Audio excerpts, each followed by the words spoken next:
Vamos falar sobre o contexto histórico do livro do Apocalipse.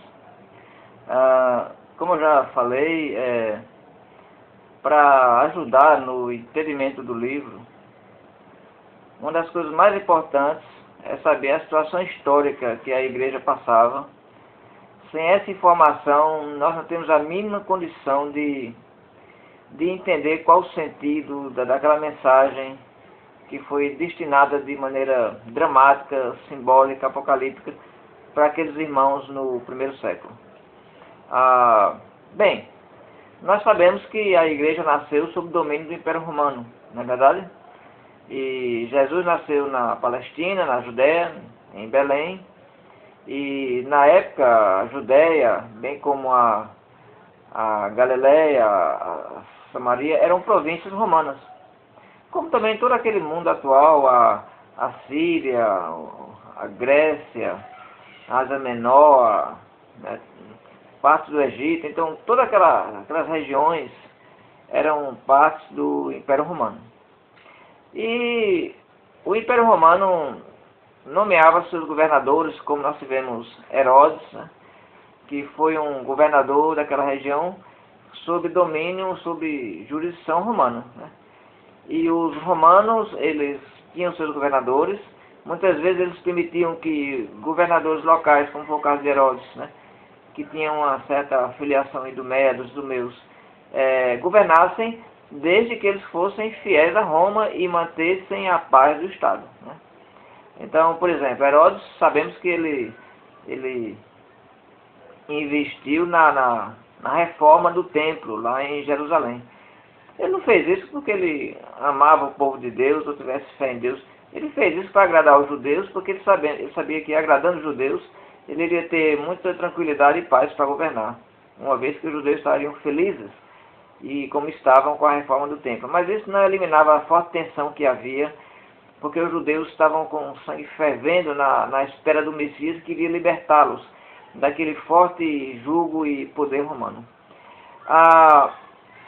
Sabemos que a primeira oposição que a igreja sofreu não foi por conta dos romanos, mas na verdade foi por conta dos judeus. Os judeus foram os primeiros que investiram contra a igreja, né? Por exemplo, Saulo era um forte agente perseguidor judeu, né? E estava empenhado com todas as suas forças para eliminar o que para eles era essa seita, né? Esse segmento de cristãos que estavam infiltrados dentro do corpo dos judeus, né? Mas o judaísmo vai sofrer dois fortes golpes, né, nessa sua investida contra a igreja. A primeira vai ser a repentina conversão do seu mais forte emissário, né? Saulo vai se tornar cristão. Então, isso foi uma grande surpresa, um grande abalo para todo aquele corpo judaico, né? Eles não esperavam isso e não podiam entender como um homem que era doutrinado na lei, criado aos pés de Gamaliel, como ele mesmo falou, como aquele homem de repente passou para o lado dos cristãos. Isso não fazia sentido, isso parecia impossível de acontecer. Mas sabemos que aconteceu porque ele mesmo testemunhou o que ocorreu, né? Ele viu Jesus, né? E a conversão de Saulo é uma das fortes evidências da ressurreição de Cristo, porque ele testemunhou que ele viu Jesus e Jesus o fez mudar de rumo. Ele entendeu que estava na direção errada. A igreja, ela, até então, no início, ela não sofria nenhuma apreensão por parte de Roma, né?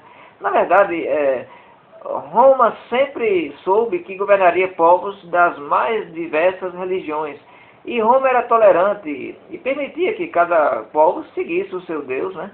A única coisa que Roma exigia era que eles fossem submissos. Fossem submissos à lei romana, pagassem os seus impostos, não criassem desordem. Então, se isso estivesse sendo cumprido, você podia adorar o que você quisesse. Então, no início, o cristianismo não teve perseguição por parte de Roma, e essa questão entre o judaísmo perseguir os cristãos, Roma não se preocupava com isso. Para eles, eram coisas dos judeus e que os judeus se virassem, né, com as suas questões, não é isso? E o judaísmo, então, nós vemos no livro de Atos, né, que os apóstolos foram presos, né? O próprio Saulo, quando se tornou o apóstolo Paulo, foi perseguido e quase foi morto pelos judeus. Os judeus estavam irados, né, com ele, né? Então os judeus tinham grande desprezo e raiva dos cristãos. Mas a primeira menção que sabemos de investida de Roma contra a igreja vai ser por parte do imperador Nero, né? Nero se torna imperador, ele era louco, ele era um insano, né? E sabe, conta-se a história que ele toca fogo em Roma e ele culpa os cristãos, né? Ele joga toda a culpa em cima dos cristãos e faz com que os romanos passem a odiar os cristãos. E na época de Nero, né, cristãos foram jogados para a arena, para os leões, foram queimados vivos, né? E foi um momento muito difícil que a igreja passou. E foi nessa época exatamente de Nero que o apóstolo Paulo foi novamente preso e sentenciado à morte, né? Foi decapitado. E também conta a história que foi na época de Nero que o apóstolo Pedro também foi preso em Roma e conta que ele foi crucificado de cabeça para baixo. Sabemos que Nero, nessa loucura dele, ele não conseguia ir longe, né? O Senado romano não estava muito satisfeito com essa loucura dele e o pressionou e ele acabou, no seu desespero, se suicidando. E com a morte de Nero, né, como se diz, né, no capítulo 12 de Apocalipse, também no capítulo 17, né, a cabeça da besta foi ferida, né? A cabeça foi ferida, né? Nero morre e com ele toda aquela loucura e aquela perseguição contra a igreja, ela cessa, né? E a partir daí o que vai acontecer é que Roma vai passar por um momento de instabilidade, né? De guerra civil, e generais vão tentar tomar o poder, né? Na verdade, 3 generais chegaram a esquentar a cadeira de Roma, né? Do César, né? Que foi Galba, Otto e Vitélio. Foram 3 generais que tentaram, mas não conseguiram, né? E finalmente o governo romano foi tomado pela família de Vespasiano. Vespasiano se torna o imperador. E é interessante que na sequência de reis de Apocalipse, no capítulo 17, né, João diz que 5 já haviam passado e um existe.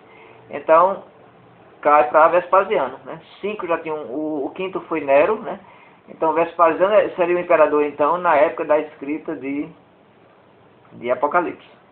Olha, Vespasiano, ele não perseguiu cristãos, sabe? Ele não se ocupou com essa questão de perseguir o cristianismo, né?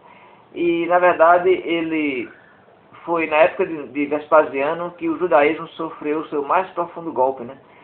Com o seu filho Tito, que era general, ele, sabendo de que estava havendo uma sedição em Jerusalém por parte dos judeus, ele envia todo o exército romano e eles vão decididos a acabar com isso de uma vez por todas. Sob ordem do general Tito, o exército romano cerca e destrói completamente a cidade de Jerusalém e do templo, cumprindo então as profecias que Jesus já tinha falado, onde você pode ler em Mateus capítulo 24, né? A cidade e o templo foram destruídos. Mas Vespasiano, ele não fez nenhuma perseguição contra a igreja, ele não teve essa atitude, né? Essa atitude.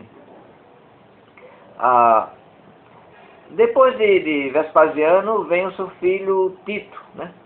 Vem o seu filho Tito e, como diz em Apocalipse, vai durar pouco, né? Vai durar pouco. 5 já passaram, um existe, outro vem, mas vai durar pouco. Bom, Tito veio e durou apenas realmente 2 anos, né?